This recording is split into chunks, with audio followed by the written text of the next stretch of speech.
ამერიკის შეერთებულ შტატებთან ურთიერთობების გადატვირთვა და სანქციების საკითხი. ეს იყო იმ თემების ნაწილი, რაზეც დღეს პრემიერმა გამართულ პრესკონფერენციაზე ისაუბრა. ამასთან ირაკლი კობახიძემ სამთავრობო კომისიის ხდომის დეტალებზეც ილაპარაკა, რომელზეც ქვეყანაში სასპორტო ინფრასტრუქტურის განვითარებასთან დაკავშირებულ საკითხებზე იმსჯელეს. კონკრეტულად კი თბილისში ახალი მასშტაბური სტადიონის მშენებლობაზე. თათია ტაბეშაძე შემოგვიერთება პრემიერის გზავნილებით. ახლა ღია ეთერში თათია გისმენთ. დიახ, შეხვედრის დასრულების შემდეგ საქართველოს პრემიერ-მინისტრმა ისაუბრა მედიასთან ახალ სტადიონთან დაკავშირებით, რომელიც პრინციპში ჩვენთვის ისედაც ცნობილი იყო აქამდე, რომ უნდა დაიწყოს ამ მიმართულებით სამუშაოები. პრემიერ-მინისტრმა თქვა, რომ შერჩეული არის ორი ლოკაცია და ეს იქნება აუცილებლად გარეუბანში. მან არ დაასახელა კონკრეტულად თუ რომელი ადგილები არის შერჩეული, მაგრამ ჩვენ ვიცოდით აქამდე, რომ ყოველ შემთხვევაში საუბარი იყო ვაზიანზე, ერთ-ერთი ვერსია, ეს ვიცოდით, უფრო ზუსტად რომელი ლოკაცია შეირჩევა, ამასთან დაკავშირებით გადაწყვეტილებას მიიღებს ჰოლანდიური კომპანია, რომელსაც მთავრობა დაიქირავებს კონსულტაციების მიზნით და ის მიიღებს, ასე ვთქვათ, ყოველ შემთხვევაში რეკომენდაციას გასცემს, რომელი ლოკაცია იქნება უმჯობესი. რაც შეეხება ამ პროექტის მნიშვნელობას, პრემიერ-მინისტრის განცხადებით, ის იქნება მორგებული 70,000 მაყურებელზე და ირაკლი კობახიძის განცხადებით, ამ პროექტის მნიშვნელობა და ზოგადად ახალი სტადიონის აშენების საჭიროება ბოლო პერიოდში განსაკუთრებით გამოჩნდა, როდესაც საქართველოში გაიზარდა, ისე ვთქვათ, ფეხბურთის მიმართ ინტერესით და მაყურებლები ხშირად რჩებოდნენ სტადიონს მიღმა, ვინაიდან მაგალითად ბორის პაიჭაძის სტადიონი 54,000 ადამიანს იტევს და მსურველები ვერ ახერხებდნენ სტადიონზე შესვლას. ახალი სტადიონი კი იქნება საერთაშორისო სტანდარტებზე მორგებული და მეტიც ირაკლი კობახიძის განცხადებით ის იფუნქციონირებს როგორც ფეხბურთის, ისე რაგბის მიმართულებით და მორგებული იქნება ასევე საკონცერტო ღონისძიებების გასამართად და აგრეთვე საგამოფენო საკონვენციო ცენტრის ფუნქციასაც შეითავსებს. ჩვენ გვაქვს დაანონსებული თბილისში ახალი მასშტაბური სტადიონის მშენებლობა, რომელიც დაიტევს 70,000 მაყურებელს. ამას აქვს თავისი სხვადასხვა საფუძველი. პირველ რიგში არის მაღალი მოთხოვნა საგანგებო მნიშვნელობის მქონე მატჩებზე, როგორც მოგეხსენებათ, ჩვენი მოქმედი სტადიონი, დინამო სტადიონი, ბორის პაიჭაძის სახელობის სტადიონი იტევს მხოლოდ 54,000 მაყურებელს. მოთხოვნა არის ბევრად მეტი, როდესაც საქმე ეხება საერთო უბრალო ნაკრების მატჩებს. ამ მოთხოვნის გათვალისწინებით, რა თქმა უნდა, მიზანშეწონილია ახალი, უფრო მასშტაბური სტადიონის არსებობა ჩვენს დედაქალაქში. გარდა ამისა, ეს იქნება ერთგვარი საიმიჯო პროექტი, რომელიც, რა თქმა უნდა, ძალიან დადებითად აისახება ჩვენი ქვეყნის საერთაშორისო ასე ვთქვათ, იმიჯზე, იქნება რეზონანსული პროექტი. ჩვენი ერთ-ერთი ამბიციური ამოცანა გახლავთ ჩემპიონთა ლიგის ფინალის მასპინძლობა ახალ სტადიონზე. ესეც იქნება საიმიჯო კუთხით, რა თქმა უნდა, ძალიან მნიშვნელოვანი მოვლენა. ეს სტადიონი კიდევ ერთხელ უნდა შეგახსენოთ, განკუთვნილი იქნება როგორც საფეხბურთო მატჩებისთვის, ისევე სარაგბო მატჩებისთვის. ასევე აქ იქნება უზრუნველყოფილი ახალი საკონცერტო ინფრასტრუქტურა, ამ კუთხითაც მოქმედი ინფრასტრუქტურა არის პრობლემური. ჩვენ ახალ სტადიონზე გვექნება იმის შესაძლებლობა, რომ უმაღლესი დონის კონცერტებს უმასპინძლოთ ჩვენს დედაქალაქში. და რა თქმა უნდა, ახალი სტადიონის მშენებლობა ხელს შეუწყობს საკლუბო ფეხბურთში, ასევე რაგბში ინვესტიციების მოზიდვას. ბევრი თვალსაზრისით არის მნიშვნელოვანი ეს პროექტი. ჰოლანდიური კომპანია გაგვიწევს საკონსულტაციო მომსახურებას.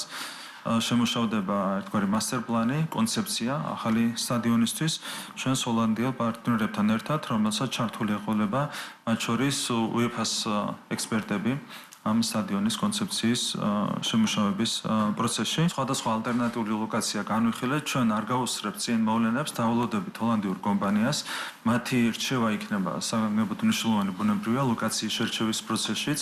ანუ ერთ-ერთი მისია ამ კომპანიის იქნება ის, რომ ჩვენ უნდა დაგვეხმაროს ლოკაციის შერჩევაში. ყოველ შემთხვევაში ეს იქნება გარეუბანი, ქალაქის გარეუბანი, ეს არის თანამედროვე სტანდარტი იმისათვის, რომ ლოჯისტიკურად იყოს ადვილად მისასვლელი შესაბამის ლოკაციამდე. არის ამ ეტაპზე შერჩეული ორი ძირითადი ლოკაცია, ორივე არის ოპტიმალური და ამ ორიდან ალბათ ერთ-ერთზე შევჯერდებით, დავალოდებით ჰოლანდიური კომპანიის რჩევას ამასთან დაკავშირებით. ძალიან მნიშვნელოვანია ჩვენთვის სპორტის განვითარება, შესაბამისად სასპორტო ინფრასტრუქტურის განვითარება, ახალი სტადიონის შენებლობა, ჩვენს ქალაქებში შესაბამისი ინფრასტრუქტურის განვითარება, რეგიონებში შესაბამისი ინფრასტრუქტურის განვითარება. და დარწმუნებული ვარ, რომ ეს ყველაფერი დამატებით შეუწყობს ხელს ჩვენი სპორტის წარმატებას, სპორტის განვითარებას, რაც არის ჩვენი სიამაყის განსაკუთრებული საკანონმდებლო.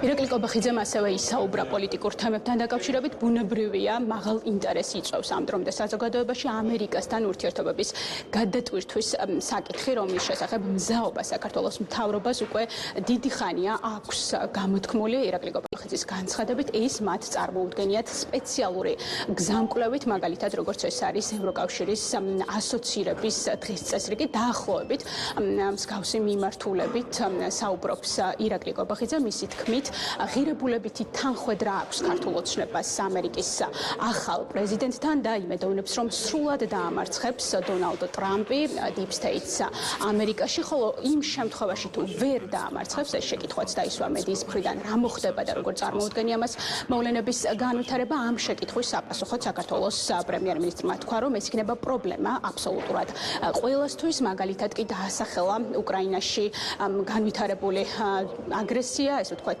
მოვლენები, რომელიც ამ დრომდე ხდება, ომი, მისი განცხადებით მართალია სამხედრო აგრესია განახორციელა რუსეთმა, თუმცა ის, რომ ეს საქართველოში არ მოხდა, არის მხოლოდ იმის დამსახურება, რომ საქართველოს ხელისუფლება არ აჰყვა Deep State-ის სცენარს.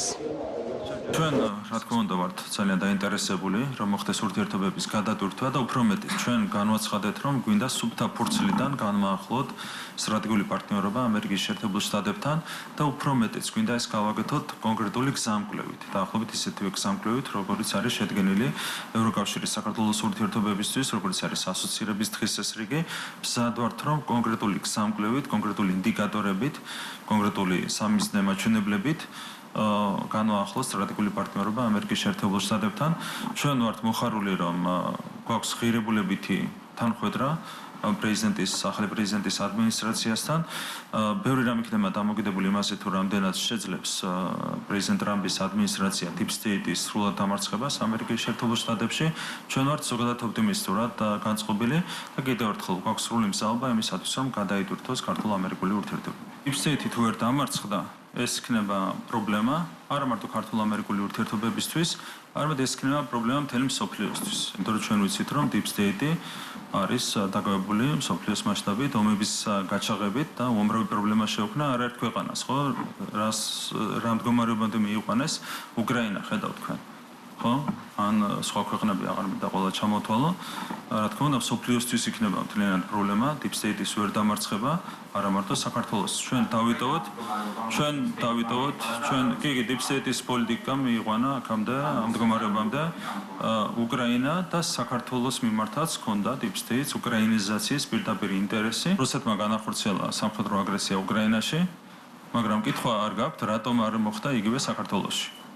იმიტომ რომ ჩვენ არ ავყვევით Deep State-ის სცენარს. მოხდებით, რაზეც არის საუბარი.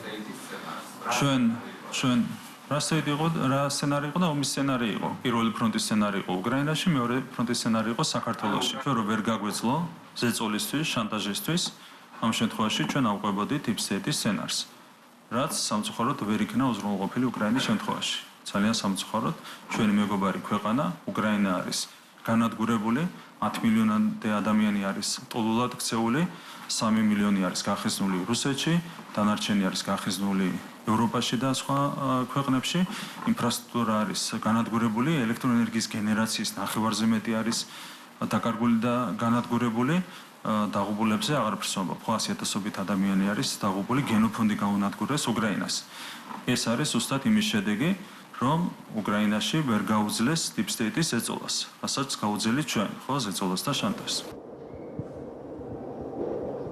როგორ აპირებს საქართველოს ხელისუფლება ევროპული მიმართულებით ურთიერთობების დარეგულირებას, ესეც არის ერთ-ერთი აქტუალური შეკითხვა და ბუნებრივია დავსვით ეს შეკითხვა ირაკლი კობახიძესთან, მით უფრო იმ ფონზე, როდესაც კონკრეტული ევროპული ქვეყნების მხრიდან კვლავ ისმის კრიტიკა და სანქციების დაწესების შესახებ მოწოდებები, მაგალითად ამ მხრივ ყველაზე უახლესი განცხადება გააკეთა ესტონეთის პარლამენტმა, სადაც ქართული ოცნება მოხსენიებული არის არალეგიტიმურ მთავრობად და მასთან მიმართებაში კომუნიკაცია ორგანიზაციის შეზღუდვის სურვილი არის, ასე ვთქვათ, გამოხატული, ასევე ისინი მოუწოდებენ ევროკავშირის წევრებს, რომ დაუწესდეთ სანქციები გადაწყვეტილების მიმღებ სხვადასხვა პირებს, კონკრეტულ პირებთან დაკავშირებით არის საუბარი.